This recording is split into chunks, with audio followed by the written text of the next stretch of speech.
এসো ছাড় বা রিবেটের ওপরে আজ কিছু অঙ্ক করে নিই। প্রথম অঙ্কটা কি বলছে, একটি দ্রব্য পরপর 20% ও 10% ছাড়ে বিক্রয় করা হলে সমতুল্য ছাড় কত? তাহলে এখানে পরপর দুবার, একবার 20% আর একবার 10% ছাড় দেওয়া হয়েছে। তাহলে আমরা এসব প্রথমে ধরে নিই বরং অঙ্কটাকে। সলিউশন ছোট ছোট অঙ্ক কিন্তু খুব ভালো অঙ্ক। তাহলে ধরি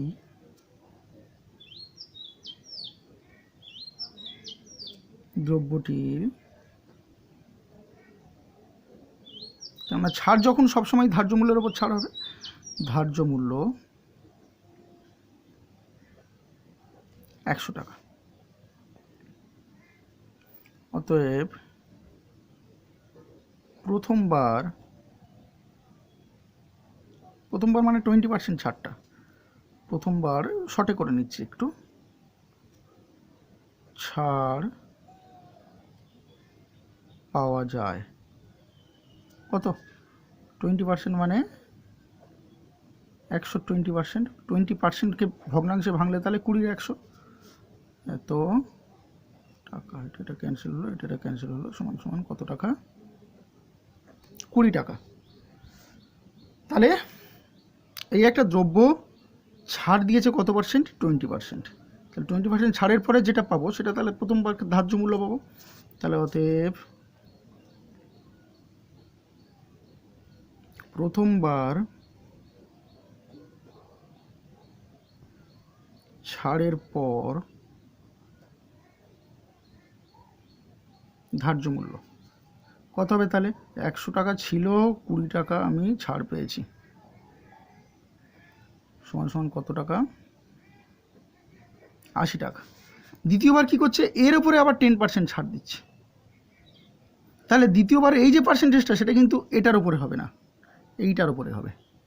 তার কারণ সেক্ষেত্রে এফেক্টিভ কস্ট, যেটা এফেক্টিভ প্রিন্টিং প্রাইস বলবো, এফেক্টিভ প্রিন্টিং প্রাইস, যদিও প্রিন্টিং প্রাইস সেটাই, কিন্তু এফেক্টিভ ছাড় দেওয়ার পরে যেটা আসে সেটা এফেক্টিভ বলছি আমি, ঠিক আছে? এইটার উপরেই কিন্তু 10% ছাড়টা পাওয়া যাবে।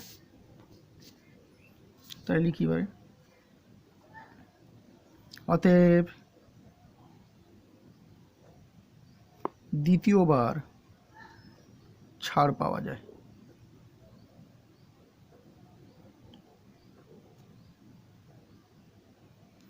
তাহলে এইটার উপরে 10% কত?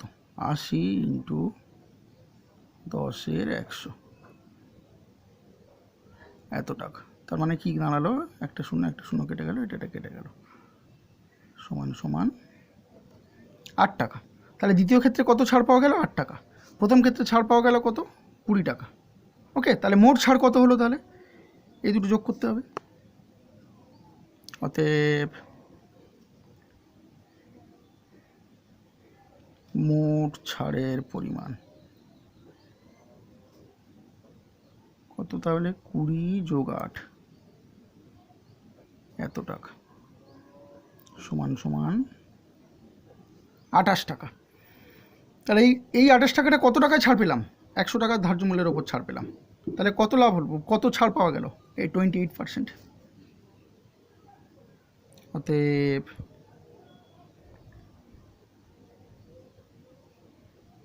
সমতুল্য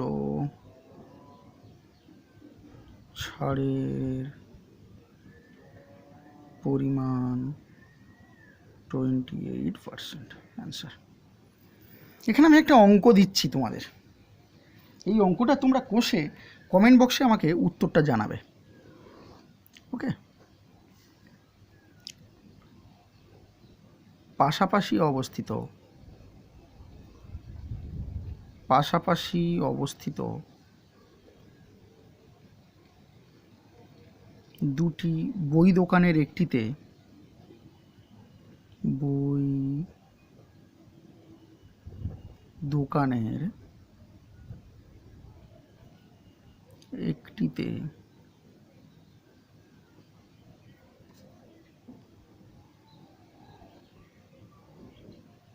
সরাসরি 40% ছাড়ে ও পণ্যটিতে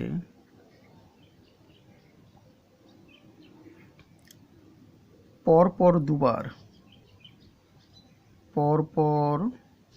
দুবার 20% করে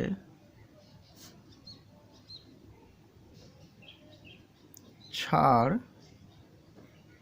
দেওয়া হয়। কোন দোকান থেকে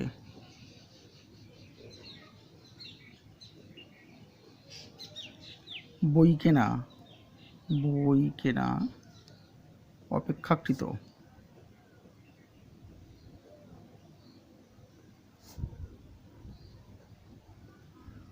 লাভজনক। এক্ষেত্রে লাভের পরিমাণ কত? এটা ঠিক আছে, এইটা তোমরা অ্যান্সার করে কমেন্ট বক্সে আমাকে উত্তর জানাবে। এসো পরের অঙ্কটা কি বলছে। 20% ছাড়ে একটি দ্রব্য বিক্রি করায় দ্রব্যটির বিক্রয় মূল্য হয় 48 টাকা। দ্রব্যটির ধার্য মূল্য কত? সলিউশন। এই সমস্ত ক্ষেত্রে আমরা সবসময় ধার্য মূল্য ধরে নেব, ধরে নিলেই কাজ হয়ে যাবে। তাই লিখি, ধরি দ্রব্যটির ধার্য মূল্য 100 টাকা। অতএব 20% ছাড় পেলে ছাড় পাওয়া যায় কত টাকা? 20 টাকা। 100 টাকায় 20% মানে 20 টাকা। ওকে, তাহলে বিক্রয় মূল্য কত হবে? 100 টাকা ধার্য মূল্য, সেখান থেকে 20% ছাড়। ঠিক আছে, তাহলে 20% ছাড়, এটা যদি 100 টাকা হয় তাহলে এর 20% মানে 20 টাকা। তাহলে ধার্য মূল্য থেকে 20 টাকা ছাড় বিয়োগ করলে বিক্রয় মূল্য পাবো, তার মানে এটা 80 টাকা হবে। পরিষ্কার? তাই লিখি, অতএব এক্ষেত্রে বিক্রয় মূল্য, এক্ষেত্রে বিক্রয় মূল্য 100 বিয়োগ 20 এত টাকা সমান সমান 80 টাকা। কিন্তু আমাদের অ্যাকচুয়াল বিক্রয় মূল্য কত বলেছে? 48 টাকা। তার মানে 80 টাকা বিক্রয় মূল্য হলে ধার্য মূল্য হয় 100 টাকা। 48 টাকা হলে কত হবে করলেই হয়ে যাবে। লিখি, ঐকিক নিয়মে এসো। অতএব 80 টাকা বিক্রয় মূল্য হলে ধার্য মূল্য হয় 100 টাকা। 1 টাকা বিক্রয় মূল্য হলে ধার্য মূল্য হয়, তাহলে কত হবে? 100 ডিভাইডেড বাই 80 টাকা। আর কত টাকা? 48 টাকা ধার্য মূল্য। তাহলে এবারে 48 টাকা বিক্রয় মূল্য, 48 টাকা বিক্রয় মূল্য হলে ধার্য মূল্য হয় কত হবে? তাহলে 100 ডিভাইডেড বাই 80 ইন্টু 48 এত টাকা। তাহলে একটা শূন্য কেটে গেল, 6 48 সমান সমান 60 টাকা। কি চেয়েছে অ্যান্সারটি? দ্রব্যটির ধার্য মূল্য কত? অতএব দ্রব্যটির ধার্য মূল্য 60 টাকা। অ্যান্সার। এসো পরের অঙ্কটা কি বলছে। সময় মতো ইলেকট্রিক বিল জমা দিলে 15% ছাড় পাওয়া যায়। এক ব্যক্তি সময় মতো ইলেকট্রিক বিল জমা দিয়ে 54 টাকা ছাড় পেলেন, তার ইলেকট্রিক বিল কত ছিল? তাহলে দেখো সলিউশন। লিখি, সময় মতো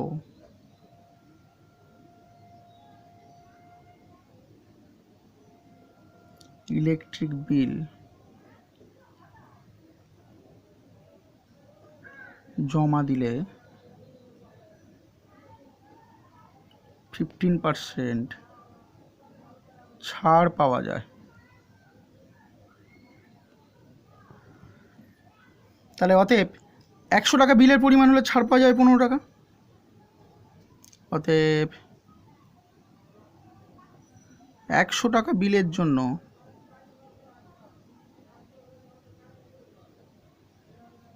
ছাড় পাওয়া যাবে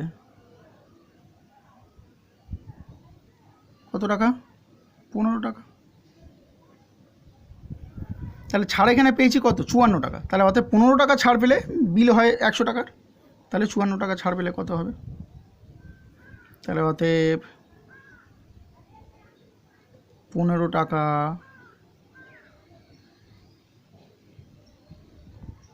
ছাড় পেলে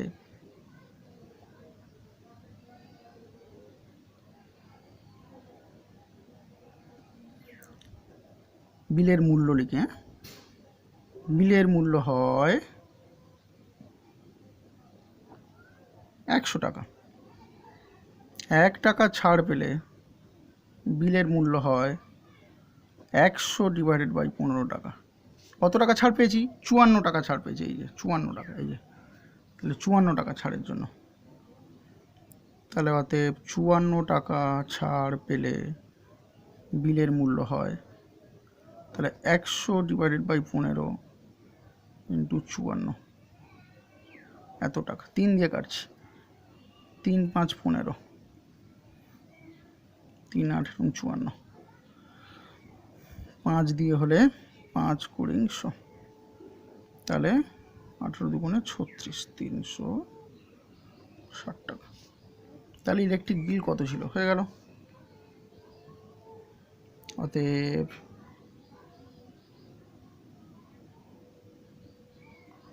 ইলেকট্রিক বিলটি 360 টাকার ছিল।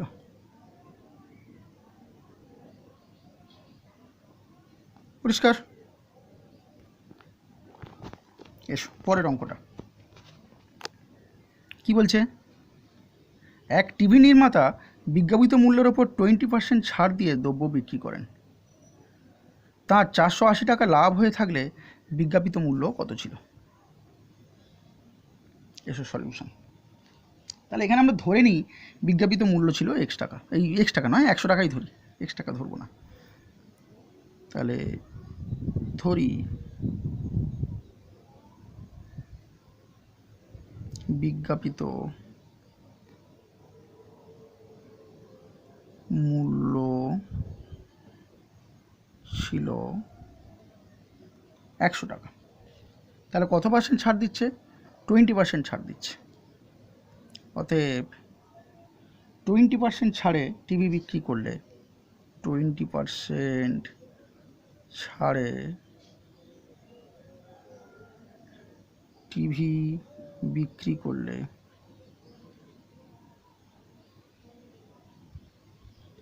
ছাড় পাওয়া যাবে কত? 20 টাকা।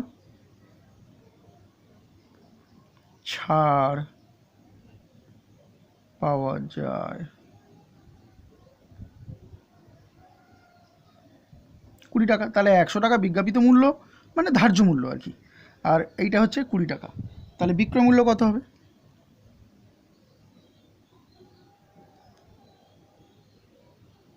অতএব বিক্রয় মূল্য 100 বিয়োগ 20 এত টাকা ইকুয়াল টু 80 টাকা। আমরা ধরে নিয়েছি 100 টাকা, সেখান থেকে পাচ্ছি বিক্রয় মূল্য 80 টাকা। কিন্তু অ্যাকচুয়ালি এখানে বলে দেওয়া আছে, দেখো 15% লাভ করেছে, এতে তার 480 টাকা লাভ হয়ে আছে। তাহলে এখান থেকে আমরা প্রকৃত বিক্রয় মূল্যটা কিন্তু পেয়ে যাব। ঠিক আছে, তাহলে এসো আমরা সেইটা আগে নির্ণয় করে নিই। তাই লিখি এবারে, এখন দ্রব্য বিক্রি করে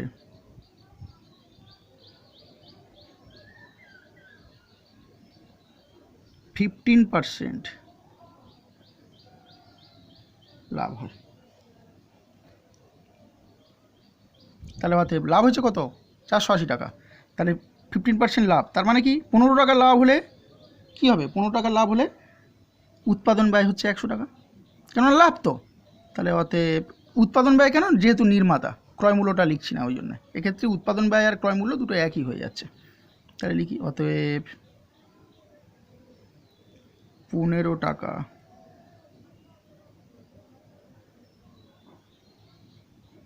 লাভ হলে উৎপাদন ব্যয় হয় 100 টাকা। 1 টাকা লাভ হলে উৎপাদন ব্যয় হয়, তাহলে কত হবে 100 ডিভাইডেড বাই 15, এত টাকা। তাহলে কত টাকা লাভ হয়েছে এখানে, 480 টাকা লাভ। তাহলে এসো, অতএব 480 টাকা লাভ হলে উৎপাদন ব্যয় হয়, সরিয়ে দিই এটা। তাহলে কত হবে 100 ডিভাইডেড বাই 15 ইন্টু 480, এত টাকা। তাহলে একটু কাটাকুটি করি। 3 দিয়ে কাটলে কি দাঁড়াচ্ছে, 3 5 15, 3 দিয়ে কাটলে কি হবে, 3 16 48, হ্যাঁ 5 দিয়ে হলে 5 20 100, তাহলে 16 দুগুণে 3200 টাকা। 3200 টাকা হচ্ছে উৎপাদন ব্যয়, আর তার উপর লাভ হয়েছে 480 টাকা। তাহলে বিক্রয় মূল্য কত, এইটা যোগ এটা, তাই তো। অতএব আবার হওয়া টিভিটির বিক্রয় মূল্য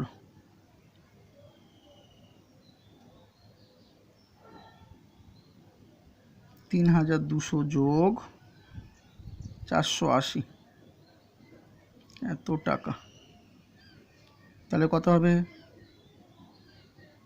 680, 3680 টাকা। ওকে, তাহলে আমরা 100 টাকা ধরেছিলাম, ধরে পেয়েছি হচ্ছে 80 টাকা বিক্রয় মূল্য। এই যে তার মানে কি দাঁড়াচ্ছে, 80 টাকা বিক্রয় মূল্য হলে বিজ্ঞাপিত মূল্য হচ্ছে 100 টাকা। তাহলে 3680 টাকা বিক্রয় মূল্য হলে বিজ্ঞাপিত মূল্য কত করলেই হয়ে যাবে। তাহলে অতএব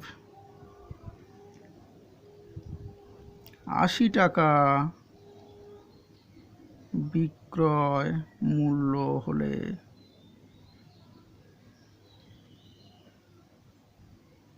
বিজ্ঞাপিত মূল্য হয় কত, 100 টাকা। 1 টাকা বিক্রয় মূল্য হলে বিজ্ঞাপিত মূল্য হয় 100 ডিভাইডেড বাই 80 টাকা, আর 3680 টাকা। 3680 টাকা বিক্রয় মূল্য হলে বিজ্ঞাপিত মূল্য হয় 100 ডিভাইডেড বাই 80 ইন্টু 3680, 3680 টাকা। এটা কেটে গেল, 4 দিয়ে কাটবো, 4 দিয়ে কাটি, 4 দুগুণে 8, 4 দিয়ে গেলে কত হবে, 4 লং 36, 4 দুগুণে 8, 2 দিয়ে কাটলে 4 দুগুণে 8, 1 12, 6 দুগুণে 12, কত হচ্ছে 4600 টাকা। তাহলে কি চেয়েছে, টিভিটি বিজ্ঞাপিত মূল্য কত, তাহলে অতএব টিভিটি বিজ্ঞাপিত মূল্য 4600 টাকা। অতএব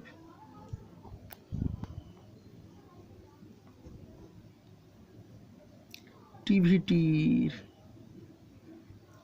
বিজ্ঞাপিত মূল্য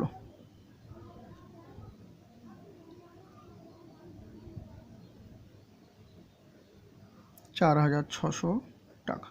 অ্যান্সার। ওকে, আজকে তাহলে এইটুকু থাক।